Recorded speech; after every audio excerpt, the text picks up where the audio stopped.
Don't forget that you actually have something out here. Yeah, that's...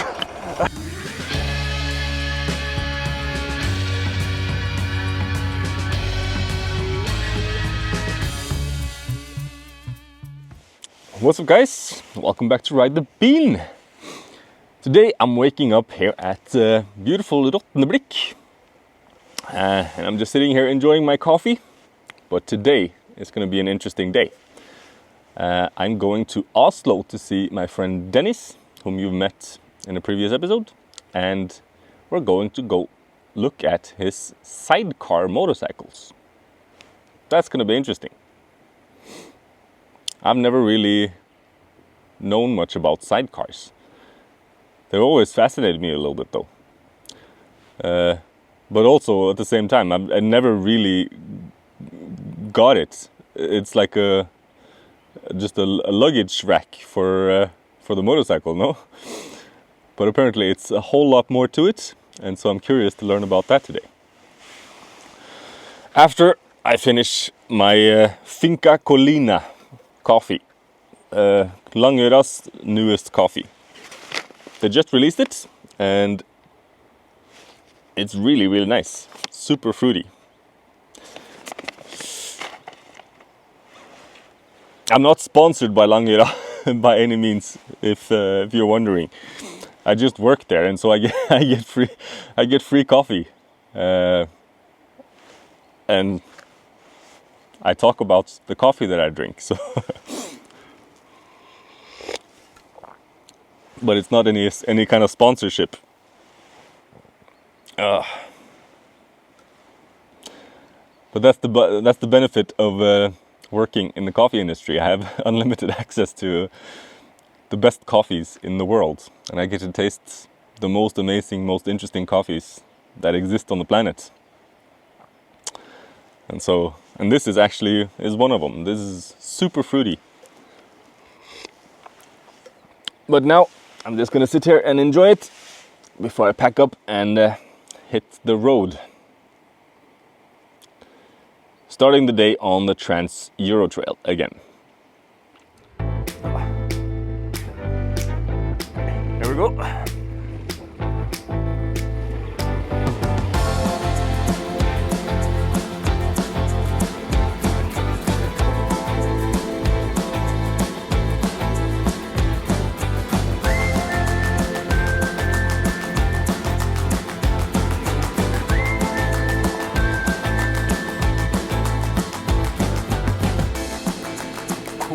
Well, nothing like starting the day with a little bit of off-road.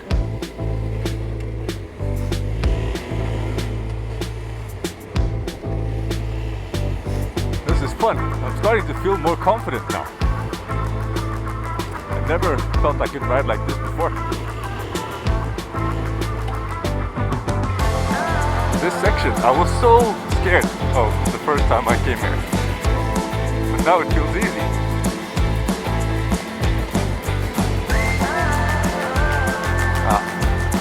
Especially here. With the loose gravel.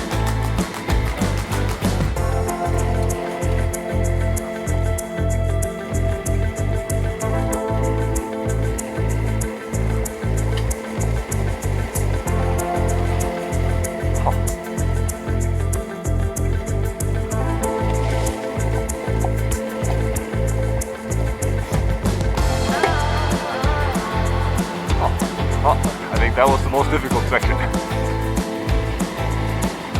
I have a feeling that this is going to be a good day. Feeling confident off-road. And I'm going to learn about sidecars. I'm excited. Here we come out on the asphalt again. Alright, now let's just go to Oslo.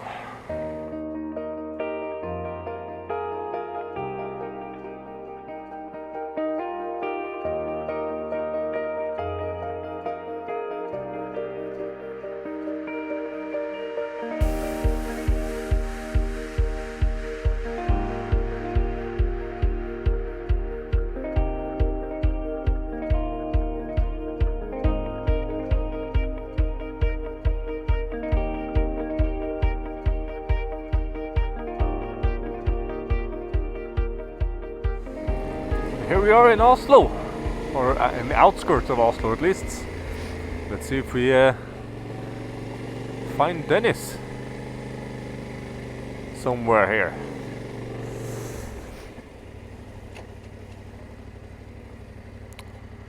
See some motorcycles.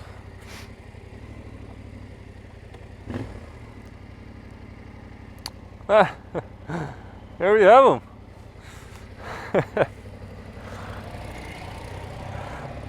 Look at this thing.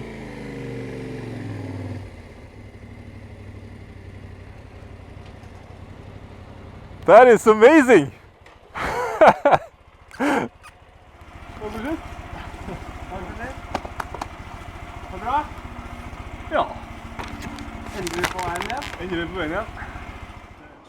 This is this is really cool. I've never really seen a sidecar up close. You can touch it now. Touch it. So, what is this bike? What kind of bike is this? Oh, this is an EMZ Irbit Motorzavod. Right. Ural, also known as Ural. Oh yeah, Ural. Originally Russian motorcycles that the company has now moved out of Russia. They moved to Kazakhstan after the invasion of Ukraine. Oh, really? But this is a really long history motorcycle. Yeah. So you've had a lot of different sidecars. Yeah. Throughout the years. Yeah. How come you have this one now? Oh, that's a long story. But I have had many of these earlier models, 650 cubic inches. But this is a 750. It's a kind of a new version. So they are not very easy to get around here in Norway. Most people that has one, they just keep it. So I had one attempt to buy one many years ago, and it didn't work out. And just 3 years ago, I think, I saw this on Finn, and I was just showing it to my wife. Look here, this is the one and only chance we have. And she said, "You go for it. You call now." So. As a good wife. Yeah, good wife, absolutely. You know, this is a really good vehicle to get around and have an ice cream and when the weather and sun is good. But yeah. It's also a very capable motorcycle or sidecar bike. Oh. We will go into details about this afterwards. Yeah, I'm going to tell you about the bits and pieces that are different, I think, from other sidecars. And why I think this is so special. Great. Let's go for a ride first. Let's go for a ride. I've never been in a sidecar before. This is going to be fun. Always smiling faces when you get someone new to it in the sidecar. You will always put a smile on their face. Okay. Let's see. Let's see how you climb in. The elegancy. I'm not limber enough for this. Well, take into consideration that you're a big man. That's not bad at all. The Russians must be really small. Well, this is comfortable.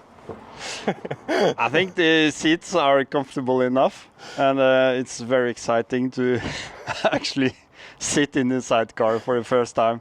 Yeah, I'm kind of nervous. You are. To be honest. Yeah. I trust you. You're a good rider. Yeah. We are heading into Oslo traffic, so wish the best. Okay, let's go. Let's go. Whew. This is gonna be fun. You know, this old carburetor stuff with chokes and everything, that's the really good stuff. I don't know anything about engines or old motorcycles at all. Need some time to just heat up a little bit.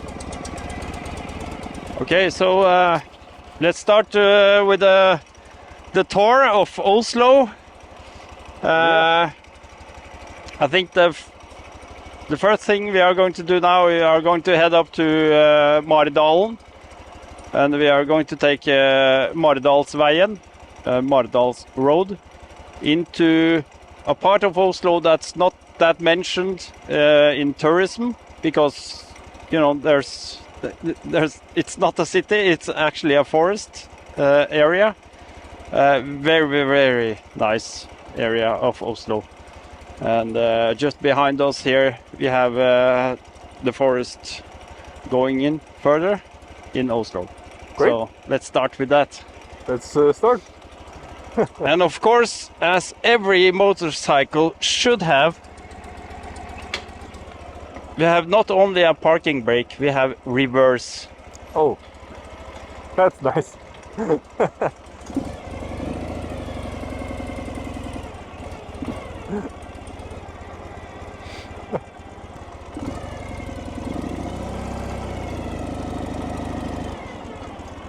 Oh, this is cool. You're really lucky with the weather today. Yeah. I think we are going to have about 19-20 degrees. Yeah, this can't get better than this. Oh. This feels really Now you see the forest. Ah, yeah.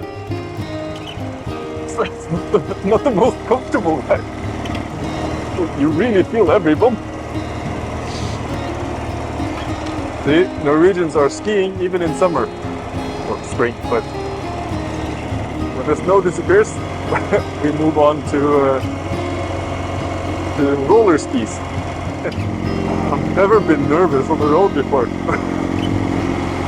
I don't know. This feels very strange. You really feel every bump and every. Yeah, but that damper on the sidecar, it's not set up for your weight. Probably not. This is Maridalsvannet, drinking water for Oslo. Yeah, I thought I just wanted to show you that Oslo is more than just a pile of bricks. We also have some parts of Oslo that are pretty special to us. I think this is a really nice recreational area. Yeah. Oh, this is beautiful. So many people out jogging and bicycling and roller skiing and everything. I'm taking pictures of fish.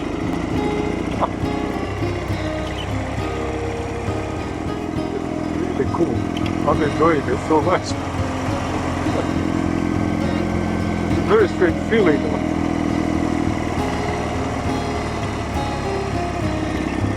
Bicyclists.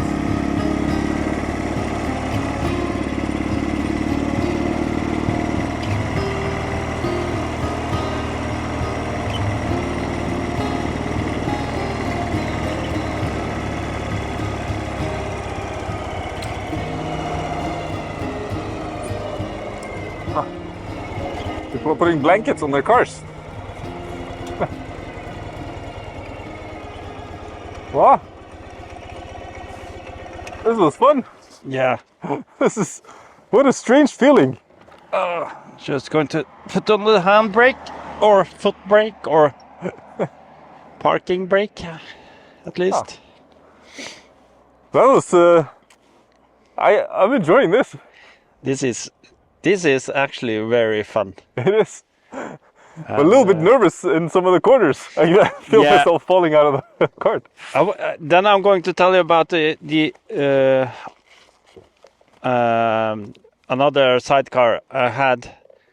That was a BMW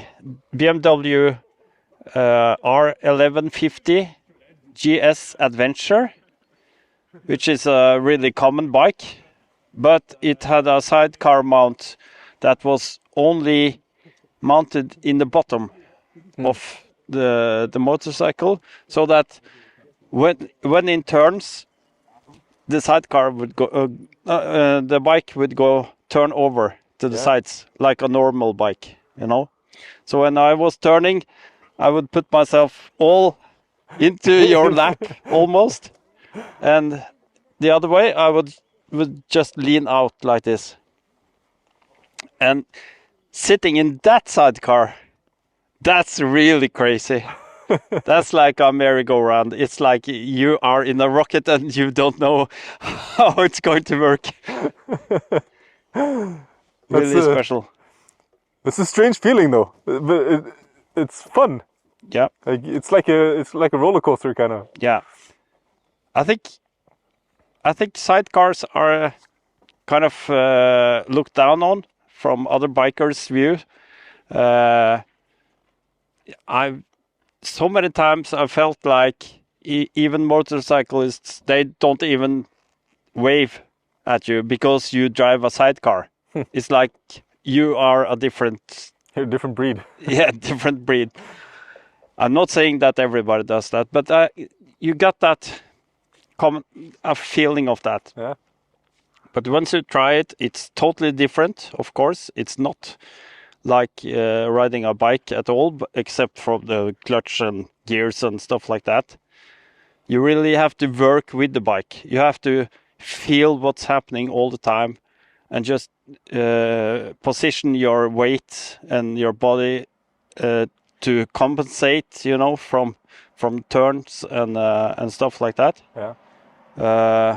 Like going into a right turn, then if you come too fast into a right turn, the sidecar will lift up, you know, because it's too light, and the weight of the bike and yourself will put it up.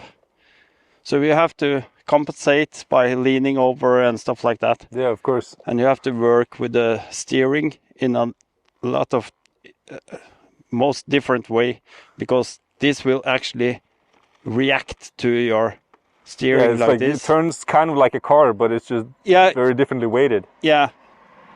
You know, when you ride a regular motorbike, you can, as we say in Norway, kontrastyre. You know, you can push on this, and it will go this way. You cannot do that with a sidecar. Yeah. Because you don't have to have you're gonna flip over. Yeah. Yeah. Cool. So it's different. But that Kalish sidecar on the BMW, that's another different story. It's not like this either. So that's a third system that's not working like a normal motorbike as well. Is it not working like a sidecar like this with a stiff frame? Because the frame is, you know, you are mounted on 4 points. Yeah. So it's connected to the frame of the motorcycle. Yeah. But on that one, it was only connected at the bottom there. At the bottom. Yeah. This is interesting. I don't know. Do you want to try it? Me try it? Are you sure? I'm not sure. If you're not sure. I would love to try, but I gotta take it very, very easy. Yeah. You gotta teach me. Okay. Okay, there is the thing.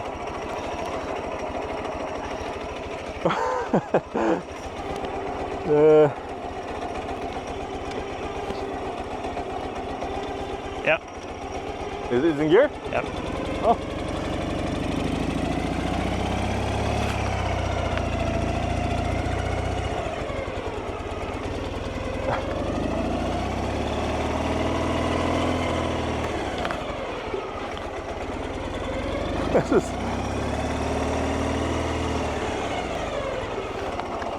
Where's the brake? Don't forget that you actually have something out here. Yeah, that's because. Oh, that's the brake. Okay, I didn't feel the brake.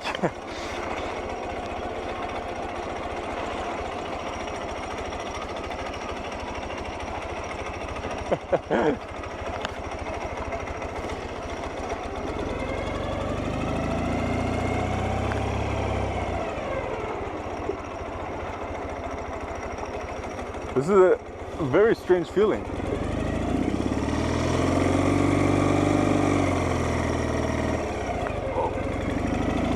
Oh, holy crap!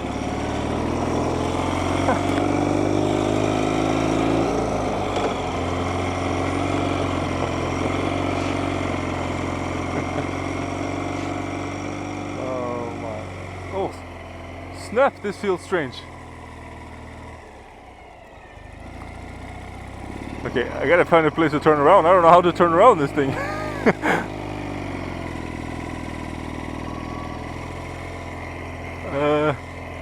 I'm nervous now. I don't want to crash. Oh shit. Yeah. I'm feeling it's hard to steer. It's a completely different feel. Oh shit. Yeah. Turning right is scary as hell. Okay, here maybe I can turn around. First gear. Okay, let's try to make it. Oh.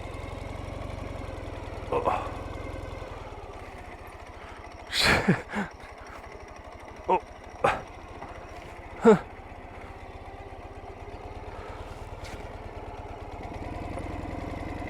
Oh. I'm nervous turning right because I feel like the whole thing is just falling over.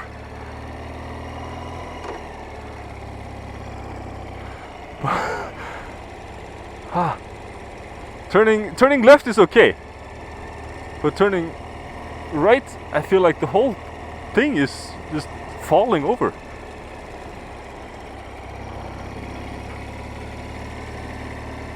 Oh wow.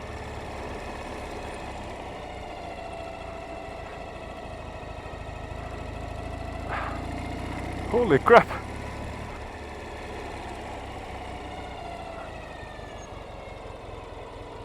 Oh damn it. I can't turn right. It's so scary. Wow. That's good. This is scary as hell. Turning left is okay, but turning right is so scary. I feel like the whole thing is just falling over.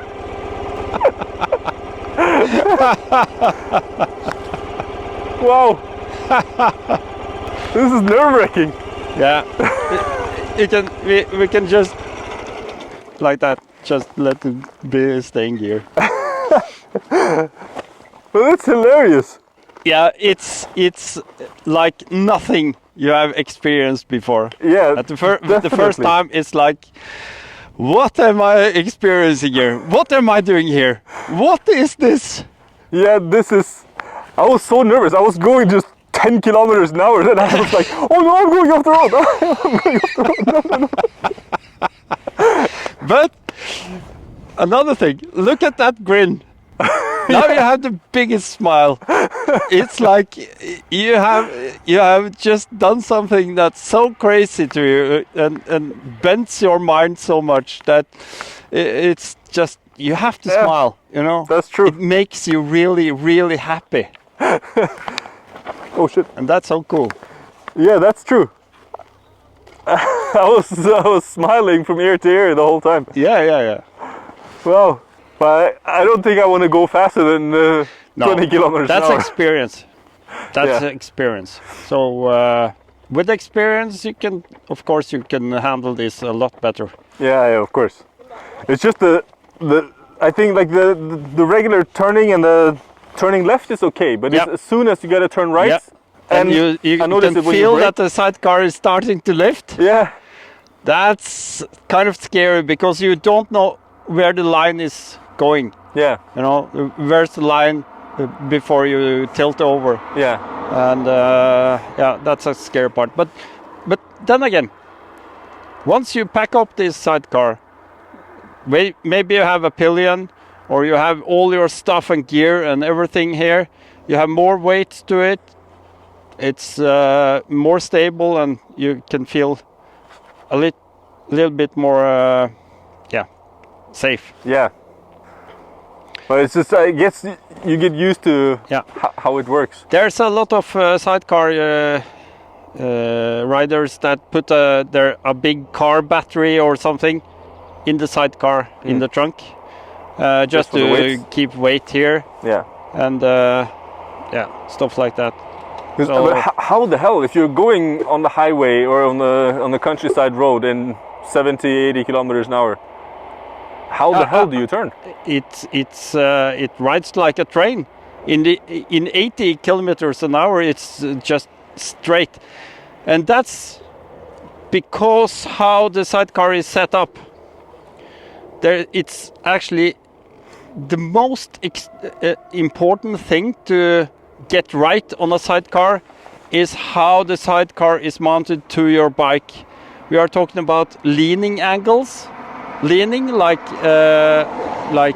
leaning. The bike is going to lean a little bit far out from the sidecar, and also you have the toe in, which is the sidecar is supposed to be 2 degrees to the left. You see, that means that the sidecar will point inwards a little bit, so the sidecar will actually push you instead of dragging you. And if you don't get these angles set correct, the whole rig will feel terrible and very hard to drive. And there are so many people, they hurt their shoulders and stuff because they are constantly pushing the steering just to keep it on a straight line. Yeah, I felt like I was like... Yeah, but that's because you can actually, with this one, you can sit with 2 fingers and just ride it. Because this is very correctly set up. Yeah. But damn, that was an experience. Yeah, it was just a short ride, really, but cool. Damn, that was fun. But let's talk about it some more. I'm going to show you something very special about this bike. So this actually, a lot of people come to me and say, "Wow, what a beautiful bike and ride and so on." And very often I get, "Wow, that was a nice BMW." You know, and it's not so weird because it actually looks like an old BMW. It does. Yeah, and that's also. Because before the Second World War, Germany was building up their military forces and stuff like that, and they needed. Now, this is from my perspective. You can search the internet and find a lot of different answers to this, but some of them are not real at all, and I think this is the most precise answer to it, in my perspective. Before the Second World War, there was a treaty that was made, and that's true, between Russia and Germany. And because Germany, they needed iron ore and and stuff like that, and Russia, they needed to get more modern stuff, like machinery and stuff like that. So Germany took the old production line from BMWs, and they gave it to Russia in exchange for iron ores and stuff like that. Oh.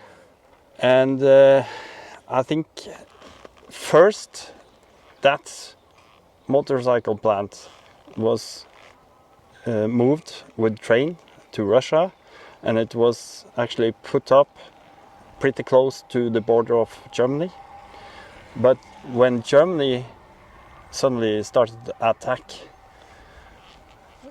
the countries around, the Russians got nervous, so they put down the factory, brought it into Ural, which is Ural Mountains, which is big mountains in the middle of Russia, and that was where they also that makes sense. So that's why the BMW looks, or this looks like the BMW. Yeah. Now, this is not, of course, not the same bike, but they have experienced and expanded. So the sidecar itself, the shape of many of them bits are still very much the same. And there's also another thing to it. The Russian plant, Mototrek Zavod, at its prime time, there were 10,000 workers in that factory. 10,000. They had their own communities. Inside those walls, they had schools, children, kindergartens, shops.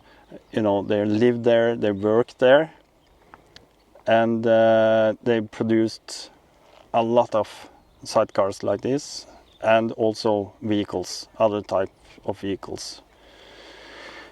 There was a branch of this one. It moved to Ukraine. So you have, this is the IM set, and then you have the KM set. So the KM set is from the time where Ukraine was a part of Russia. It was a plant there, and they started to develop their own type of this one. Very much look alike, but not the same. But the frame parts and stuff like that are actually thicker, because they were going to take a lot of more strength, because they were going to be war machines. Yeah, so that's also a very good story. That's very interesting. When the old factory from that BMW not long ago was in use in Russia, they traded it with China. So China started using that old manufacturing and drawings and stuff like that. So they have Shenyang.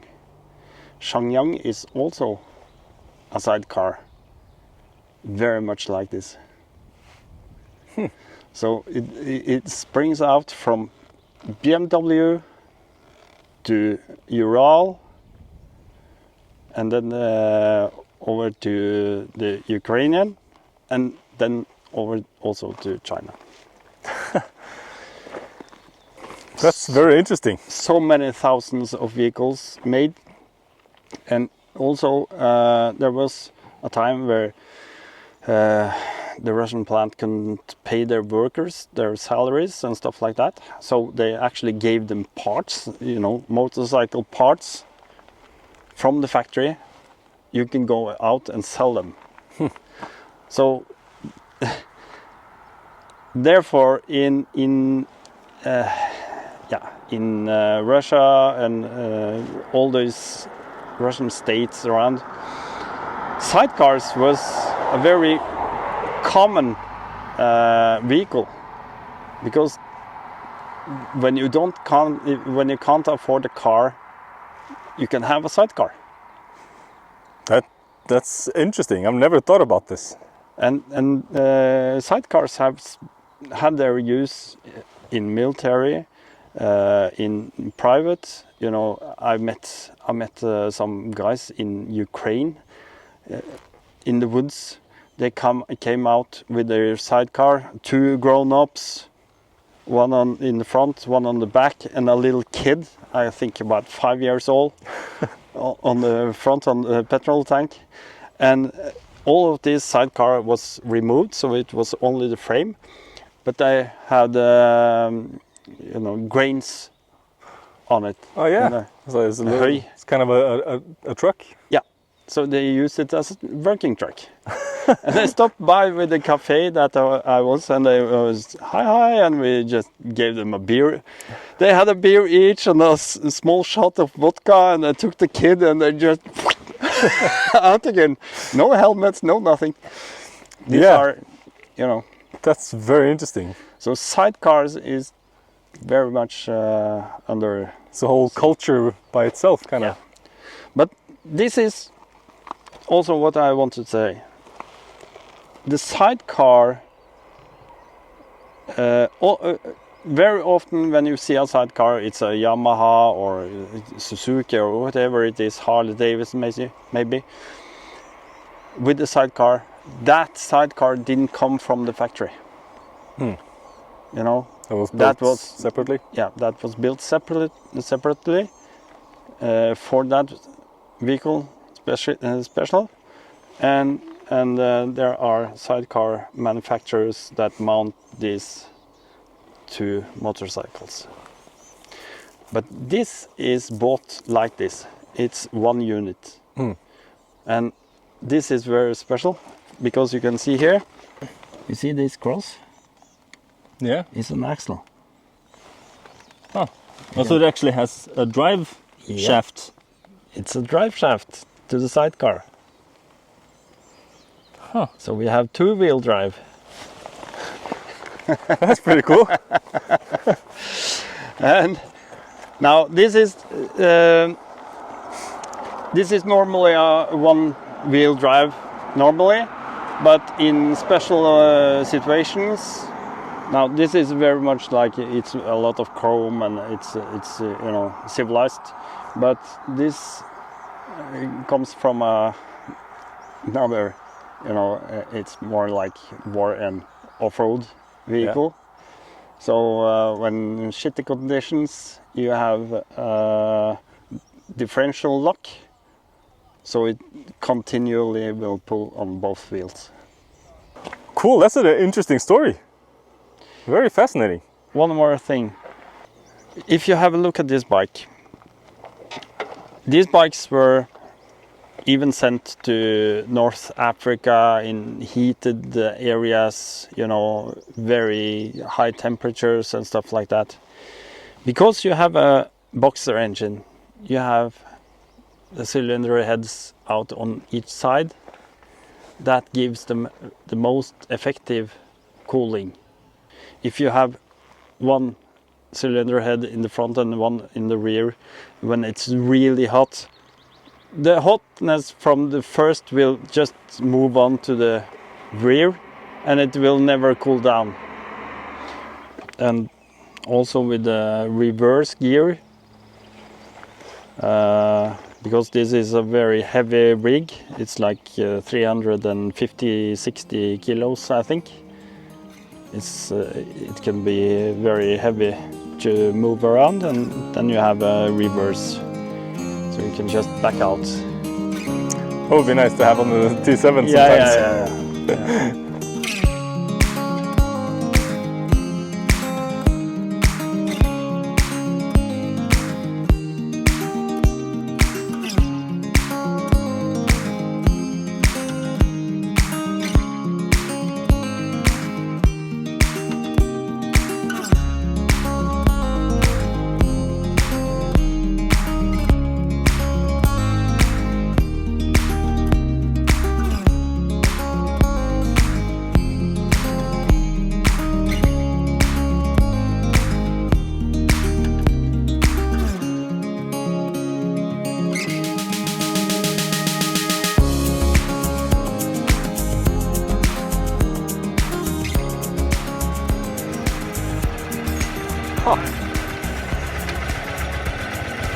Cool!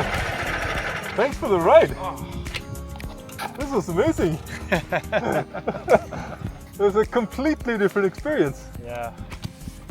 Well, thank you so much for this day. This was really, really fun. I didn't expect this. I thought I would just come and have a look at the bike and maybe have a coffee. But this was amazing. I think we are going to have a coffee later, but I think sidecars has a lot of sides to it that most people don't know about. Yeah, it's a whole new world. I never thought about this before.